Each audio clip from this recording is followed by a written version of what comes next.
Salut à toutes et à tous, on se retrouve donc pour la critique de la saison 1 de Invincible qui va englober toute la saison ainsi que l'épisode 9.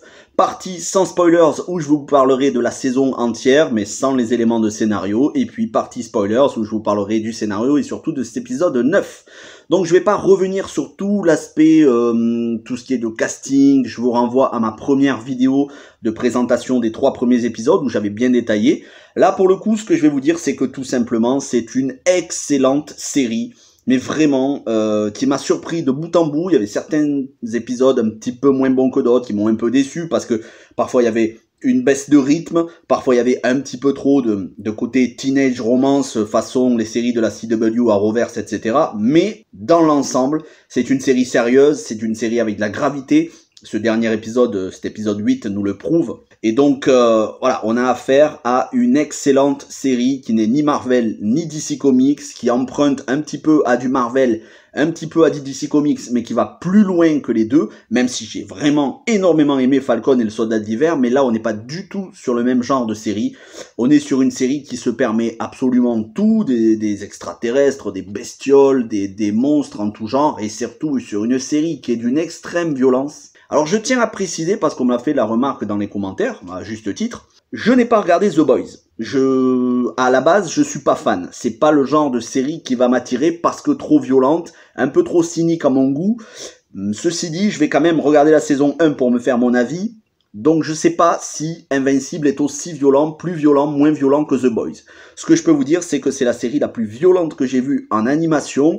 Et d'une manière générale, même en prenant en compte les séries live action, c'est-à-dire avec de vrais acteurs, c'est ce que j'ai vu de plus violent, c'est même plus violent que The Walking Dead, beaucoup plus même, et cet épisode 8 est d'un gore, c'est la folie. Mais en même temps, c'est une force de la série, même si la série est loin d'être tout public, je vais vous en reparler dans quelques instants, et je trouve qu'il faut surtout pas que les enfants regardent cette série, parce que c'est pas une série pour les enfants, mais voilà, c'est loin d'être tout public, mais c'est mature, c'est une série qui prend pas le spectateur pour un idiot, c'est une série qui va loin dans l'analyse des personnages, dans la psychologie, et pour une fois, qui assume que certains de ces personnages soient mauvais, soient des ordures, qui soient des héros aux yeux des gens, mais qui soient en réalité très mauvais, et qui ne se cherchent pas d'excuses, et ça c'est une force de la série, notamment sur le personnage d'Omni-Man. C'est pas vraiment du spoilers, puisque pour tous ceux qui ont vu l'épisode 1, vous savez qu'à la fin de l'épisode 1, Omni-Man, il tue des personnes, voilà, j'en dis pas plus, et toute la question va être de savoir est-ce que il l'a fait volontairement, est-ce qu'il a été manipulé, possédé, est-ce qu'il n'a pas eu le choix, etc. Tout va être développé et la vérité va éclater dans cet épisode. C'est l'épisode de toutes les révélations qui va choquer le monde entier. Le monde entier va être désespéré, façon Watchmen un petit peu. Donc ça m'a fait beaucoup penser à Watchmen sous certains aspects, ce dernier épisode. Mais voilà. Une image, une animation de qualité. Voilà, c'est pas fouillis, c'est pas caricatural au niveau des dessins. C'est vraiment des traits fins, clairs, nets, précis, qui sont des personnages bien dessinés. J'aime beaucoup. Moi, je suis pas un fan de tout ce qui est manga, anime, parce que ça se ressemble tous pour moi. Mais là, pour le coup, j'ai trouvé que l'animation était très bien faite. Bien évidemment, tout ce qui est l'aspect vocal, étant donné que c'est une série d'animation, les acteurs sont là pour doubler. Tout ce qui est vocal, c'est excellent, que ce soit en version originale, avec tout le casting de The Walking Dead qui double les personnages, ou la version française, qui est très bonne aussi. Pour ce qui est des musiques, c'est impeccable, notamment certains morceaux chantés. Et dans cet épisode, on a un morceau de musique chantée qui accompagne très bien la scène dans une mélancolie, un désespoir excellent. Bref, un régal pour cette saison entière, mais je le répète, ça n'est pas une série tout public, et moi je dis vraiment, hein, si y a des jeunes qui sont très jeunes, hein, moins de 12 ans, qui regardent cette série pour s'amuser, c'est pas bon, hein, c'est malsain. C'est pas du tout une série à mettre sous tous les yeux.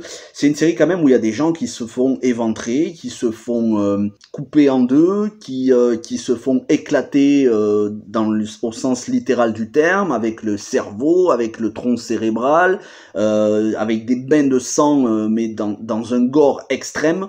Donc moi je trouve que aujourd'hui, vous savez, hein, je l'ai déjà dit dans plusieurs des vidéos, je n'aime pas moi tout ce qui est gore, à l'exception de The Walking Dead, et encore c'est pas le gore que j'aime dans The Walking Dead, c'est le reste, la survie. Je suis vraiment pas fan de tout ça. Donc il faut que ce soit fait dans un but précis. Et là, la série, même si elle n'est pas tout public et que je la déconseille aux plus jeunes, je la conseille aux adultes mais pas aux plus jeunes, la série, toute cette violence qu'il y a sert à quelque chose. Parfois c'est un petit peu trop abusé selon les épisodes, hein. J'ai eu l'occasion de le dire sur certaines vidéos, j'ai fait une vidéo par épisode, mais dans l'ensemble ça sert le propos, ça apporte de la gravité et c'est pas là juste pour divertir. C'est pas uniquement du divertissement, la violence dans Invincible. C'est là aussi pour faire réfléchir, c'est là la force de la série. C'est une série d'animation, mais qui a tout d'une série live action, qui est une série pour adultes, et encore une fois, avec un traitement des super-héros comme on a rarement eu dans des séries de super-héros, même si, encore une fois, j'adore les séries Marvel, et je continuerai à vous parler de séries Marvel, bien évidemment. Voilà pour ce qui est de ma critique globale sur cette saison.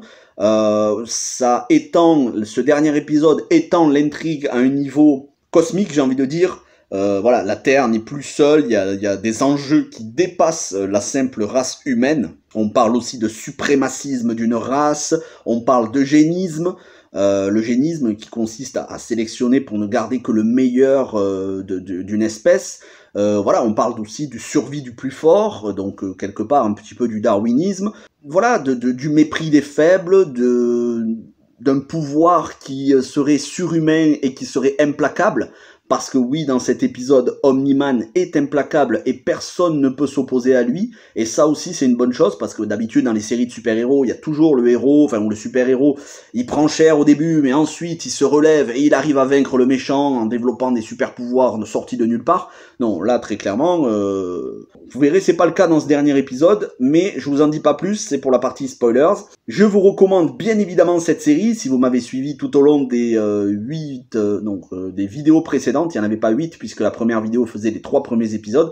Si vous avez vu donc les vidéos précédentes, vous savez à quel point j'ai apprécié chacun des épisodes, hein, malgré les défauts, la teenage rom-com qui revient de temps à autre, notamment vers la fin de l'épisode, c'est dommage, mais c'est pas très grave pour cet épisode. Mais sinon, j'ai hâte de voir la saison 2. Je ne connais pas les comics, certains d'entre vous m'ont dit que les comics étaient excellents.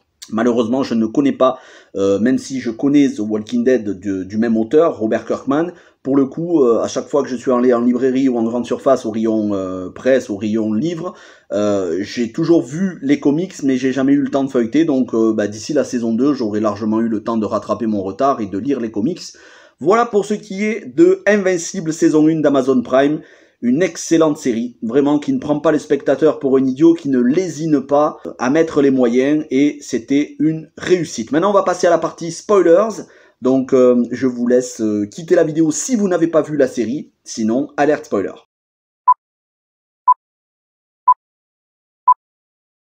Donc, dans cet épisode 9, on a justement la vérité qui éclate avec Omni-Man qui est sur le point de tuer son fils, de tuer Mark, de tuer Invincible.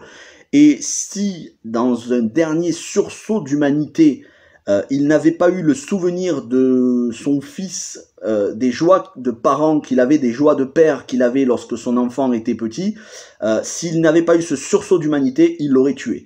Invincible ne fait pas le poids face à Omni-Man, il se fait déglinguer dans un bain de sang, avec le visage à moitié décalqué, les dents qui partent d'un côté et de l'autre, d'ailleurs il n'y a plus de dents, c'est vraiment... il se fait éclater dans tous les sens du terme, littéralement.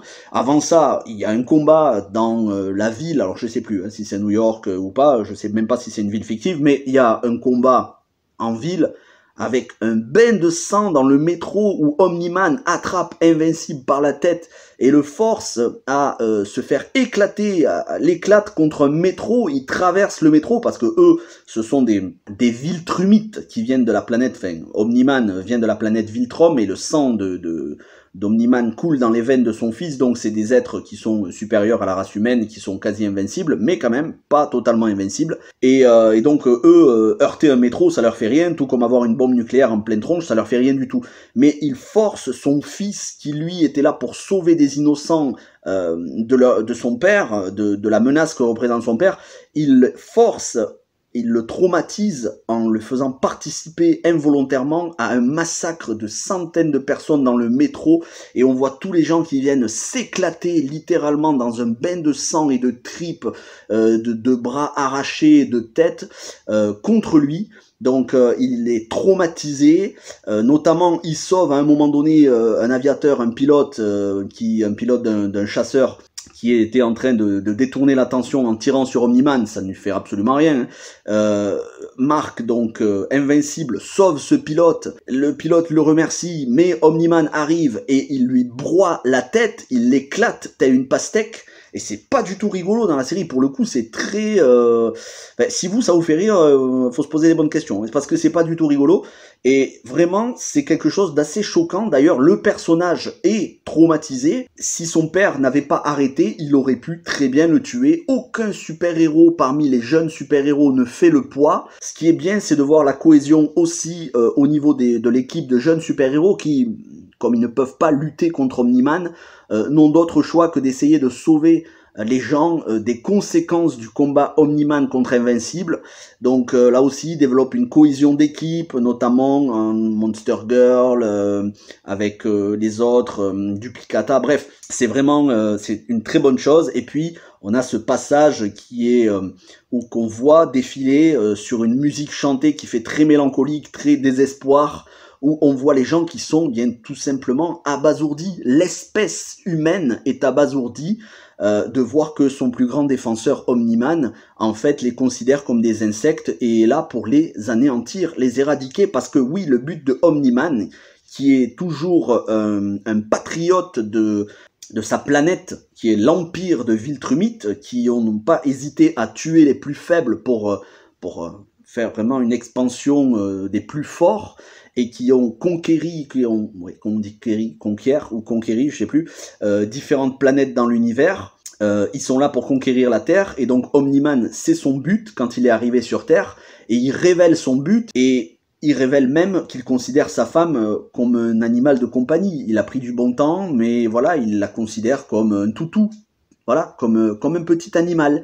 Et donc, qu'il n'hésiterait pas une seule seconde à la tuer si c'était nécessaire, même à tuer son fils. Et il lui dit, je suis prêt à te tuer et à refaire un enfant et à l'élever dans l'idéologie de détruire cette planète ou de la soumettre.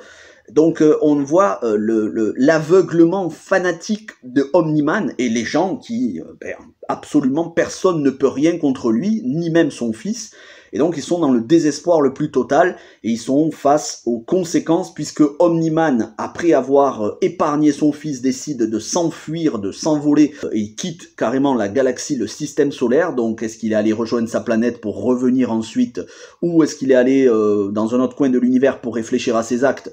Quoi qu'il en soit, c'est quand même quasi impardonnable ce qu'il a fait, vu les milliers de vies qu'il a tuées, mais c'est très intéressant de réfléchir à l'inéluctabilité quand on est face à une menace dont on ne peut absolument rien. Absolument rien. Et c'est ça la question que pose Invincible.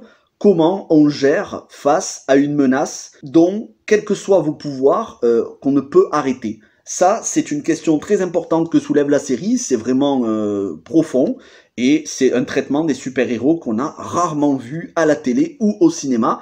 Donc une très bonne chose cette série, bien évidemment, voilà, toutes les intrigues, il y en a la plupart qui sont bouclées, hein. On avait déjà bouclé l'intrigue sur Robo, qui était en fait Rudy, un être humain, ça c'était dans l'épisode précédent, qui avait voulu se cloner pour retrouver un corps, mais qui était finalement gentil. Là, les méchants, on sent voilà, que les méchants qui ont été bouclés tout au long de la série, qu'on a rencontrés, on sent qu'ils vont s'organiser pour refaire leurs méfaits, pour se livrer de nouveau à des activités criminelles, donc il va falloir de nouveau les arrêter, mais ça c'est pas très grave, c'est des menaces qui sont tout à fait stoppables.